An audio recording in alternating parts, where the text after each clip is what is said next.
श्री गणेशाय नमः। नमः शिवाय, नमः शिवाय, नमः शिवाय, नमः शिवाय। श्रावण मास महात्म्य अध्याय 17।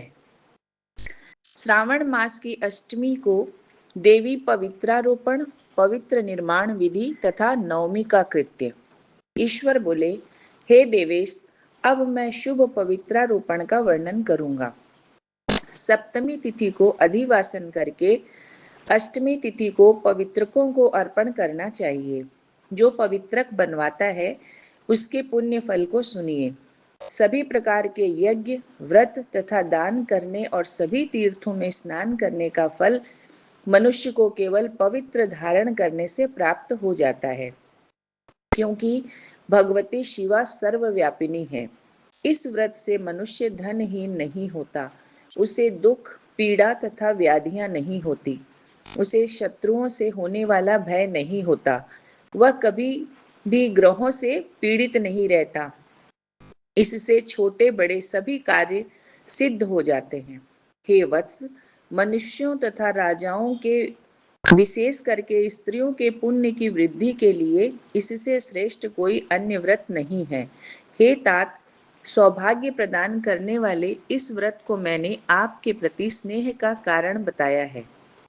हे ब्रह्मपुत्र, श्रावण मास के शुक्ल पक्ष की सप्तमी तिथि को अधिवासन करके देवी के प्रति उत्तम भक्ति से संपन्न वह मनुष्य सभी सामग्रियों से युक्त होकर सभी पूजा द्रव्यों, गंध, पुष्प, फल आदि अनेक प्रकार के नैवेद्य तथा वस्त्रावरण आदि संपादित करके इनकी शुद्धि करे। इसके बाद पंचगव्य का प्राशन बनाए, चरु से दिग्बलि प्रदान करे तथा अधिवासन करे। उसके बाद सदृश वस्त्रों तथा पत्रों से इस पवित्र को आच्छादित करे।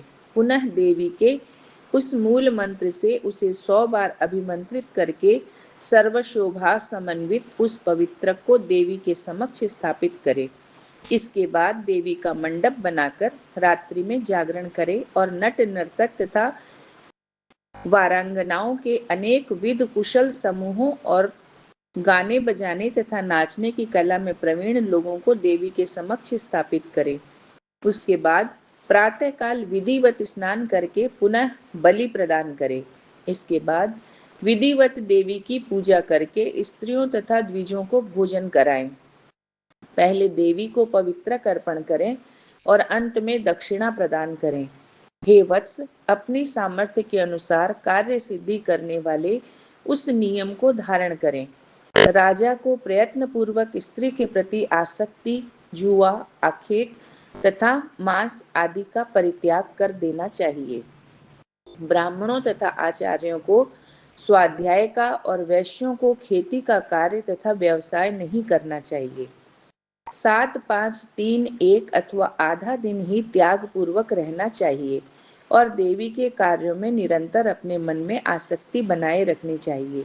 हे मुनि सत्तम, जो बुद्धिमान व्यक्ति विधान पूर्वक पवित्रारोपण नहीं करता है उसकी वर्ष भर की पूजा व्यर्थ हो जाती है। अतः मनुष्यों को चाहिए कि देवी परायण तथा भक्ति से संपन्न होकर प्रत्येक वर्ष शुभ पवित्रारोपण अवश्य करे। कर्क अथवा सिंह राशि में सूर्य के प्रवेश करने पर शुक्ल पक्ष की अष्टमी तिथि को देवी को पवित्रक अर्पित करना चाहिए। हे सनत कुमार, इसके ना करने में दोष होता है, इसे नित्य करना बताया गया है। सनत कुमार बोले, हे देवदेव, हे महादेव, हे स्वामिन, आपने जिस पवित्रक का कथन किया वह कैसे बनाया जाना चाहिए उसकी संपूर्ण विधि बताएं।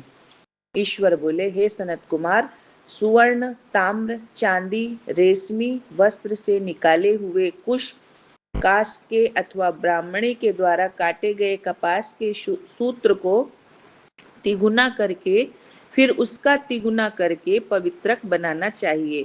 उसमें 308 तारों का पवित्रक उत्तम और 270 तारों का पवित्रक माध्यम माना गया है।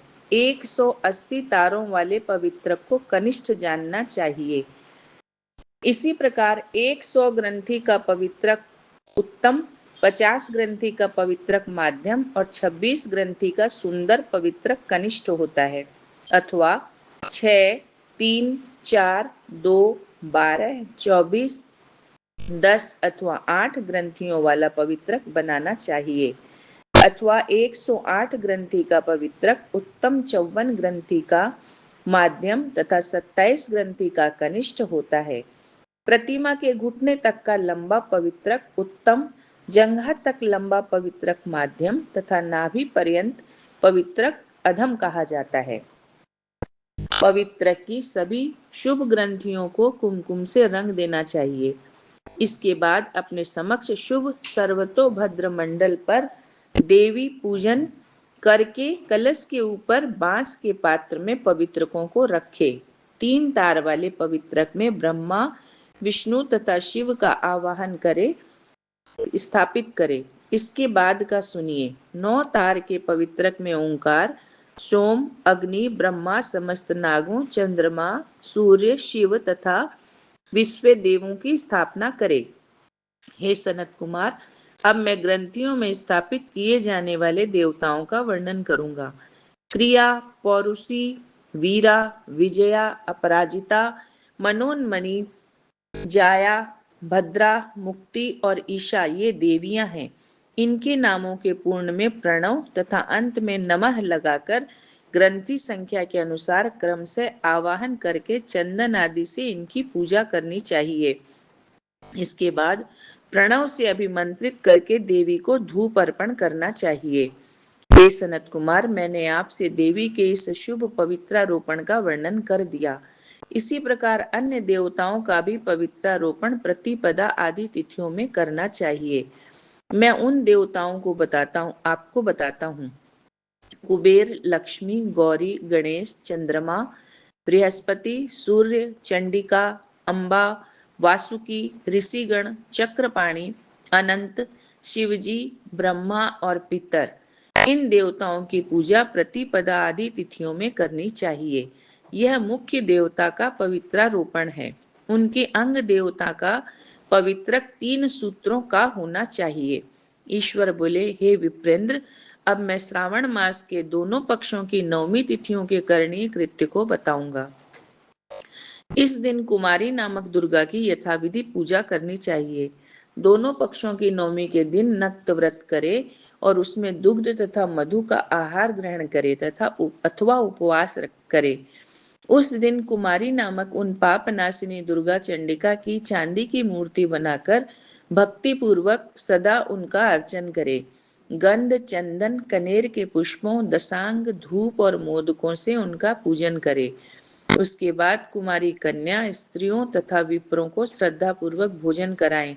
फिर मौन धारण करके स्वयं बिल्व पत्र का आहार ग्रहण करें। इस प्रकार जो मनुष्य अत्यंत श्रद्धा जी के साथ दुर्गा जी की पूजा करता है, वह उस परम स्थान को जाता है जहाँ देव बृहस्पति विद्यमान है। हे विधि नंदन, यह मैंने आपसे 9वीं तिथि का कृत्य कह दिया। यह मनुष्यों के सभी पापों का नाश करने वाला, सभी संपदाएं प्रदान करने वाला, पुत्र पौत्र आदि उत्पन्न करने वाला और अंत में उन्हें उत्तम गति प्रदान करने वाला है। इस प्रकार श्री स्कंद पुराण के अंतर्गत ईश्वर सनत कुमार संवाद में श्रावण मास महात्म्य में अष्टमी तिथि को देवी पवित्रारोपण नामक 17वां अध्याय संपूर्ण। नमः शिवाय, नमः शिवाय, नमः शिवाय, नमः